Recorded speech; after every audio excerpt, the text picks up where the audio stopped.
The more explorable buildings add more fun. So reads one part of a PlayStation blog post that was posted today regarding someone that's played the Silent Hill 2 remake. And I read through this entire article and decided to make a video about it. Hello everybody, my name is Hako and welcome into the channel. I'm a lifelong fan of the Silent Hill franchise and I'm super excited for the Silent Hill 2 remake. And there's actually a lot in this blog post to uncover, and some of my greatest hopes for the remake does seem to be coming true. Let's dive into it. So let's not read through it like step by step, but rather let's focus on like some of the interesting things. It seems that we're still gonna be starting out in the same like public restroom, which honestly it would be absolutely silly if we didn't. Because the restroom you start off in Silent Hill 2 is a very goddamn iconic, and yeah, it would just have felt weird doing anything else. At first glance, I noticed that although the public restroom was almost proportionally identical to the original, it looked more detailed and realistic. With graffiti and scribbles on the walls, dirty floors, and a filthy toilet bowl, this instilled eeriness as if to foreshadow the grueling journey that James was about to embark on.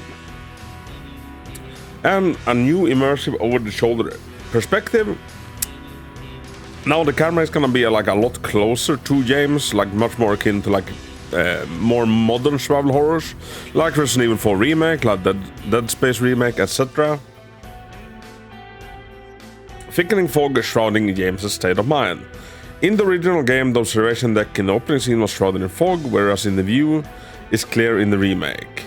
At first, as James approaches town, the fog grows denser, almost symbolizing his state of mind and evoking anxiety in the player. The first area that James visits is the eastern district of Silent Hill.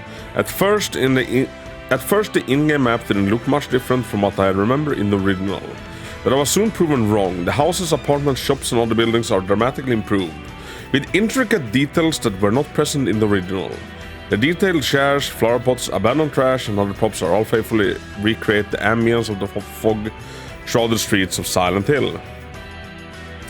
The more explorable buildings add more fun. Now this is one of the things where I was hoping that the remake was gonna stray a little bit. Anybody that's played the Silent Hills know that most of the town is actually locked away for you. It's a very, very small percentage of all the buildings you come across that you can actually enter or interact with in the least. And I've said since the start, I hope that they open up more of the town. I hope that they add in more world building by you being able to explore more of the town. And it seems that they've done just that. As I was exploring the town, I was surprised to find that the remake boasted more buildings James could go into compared to the original. In some instances, he had to smash window panes to break into the building. Ammunition and recovery items were hidden inside, making exploration vital and at the same time more rewarding. However, the monsters lurking inside these buildings meant I had to stay vigilant and engaged, adding an extra layer of challenge to the game.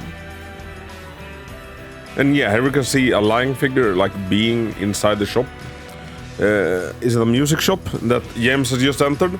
So it's almost like a bit kin to The Last of Us 2, where you can loot extra locations, but it comes with some danger, so it all comes down to, is it worth the risk? And honestly, I think this is such a fantastic feature. I can't wait. I can't wait to explore buildings I've been seeing closed for 20 years. Fighting the terrible creature of Silent Hill feels entirely different from the original. Monsters are in earlier stages of the 2001 original are rather passive and can be bludgeoned to death without much recourse. In the remake, some enemies can now counterattack between player attacks, which is kind of good because if you got in one swing in the Silent Hill 2 original, well, the enemy was basically stunned until they died. And I feel had they kept that would have felt kind of weird in a modern game. Successfully dodging these counterattacks and timing retaliation have adds a new engaging later to gameplay. The new over-the-shoulder perspective also gives players a closer look at their grotesque foes.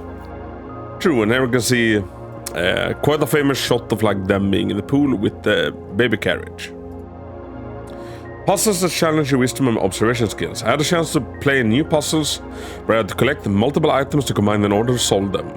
Still, I encounter puzzles with clever references to the original. So I'm sure it will bring joy to the fans of the original Silent Hill 2 and offer them something new to solve.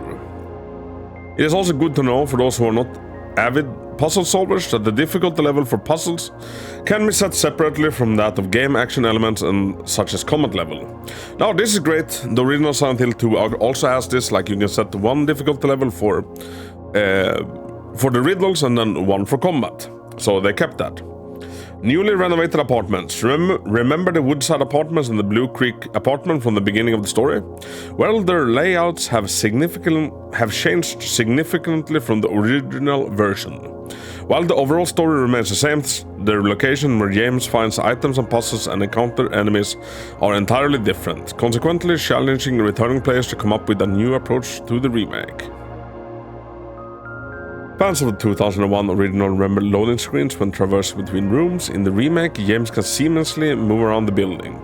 But be careful when dashing into a room. I was so focused on making progress that I was ambushed by a monster that made me jump. Now I love this. This is gonna make for a much more immersive experience, like not having a loading screen for like every new room you want to enter, instead like being able to seamlessly traverse them. Frantic Pyramid Head. The Pyramid Head encounter at the end of the apartments also evolved significantly. James confronts the humanoid monster in a larger, more intense warehouse-like area than the original small room. Watching the iconic villain stalk towards you while dragging his massive, sparkling blade across the ground is still an intimidating sight. Now, I think this is like something that had to be done if there was to be an actual boss fight. Like this first encounter with Pyramid Head is like is quite weird in the original, and any veteran will know that like you don't actually fight Pyramid Head. You just like stalling for time basically until he moves. And like in a modern game like this, like you need some sort of maneuver ability to like move around. And Pyramid Head looks absolutely freaking awesome. As my time at the event was limited, I'm sure there must be some highlights that I missed. But for now, I will have to wait to explore every nook and cranny of the streets and buildings of Silent Hill until it launches on PS5 October 8th. So,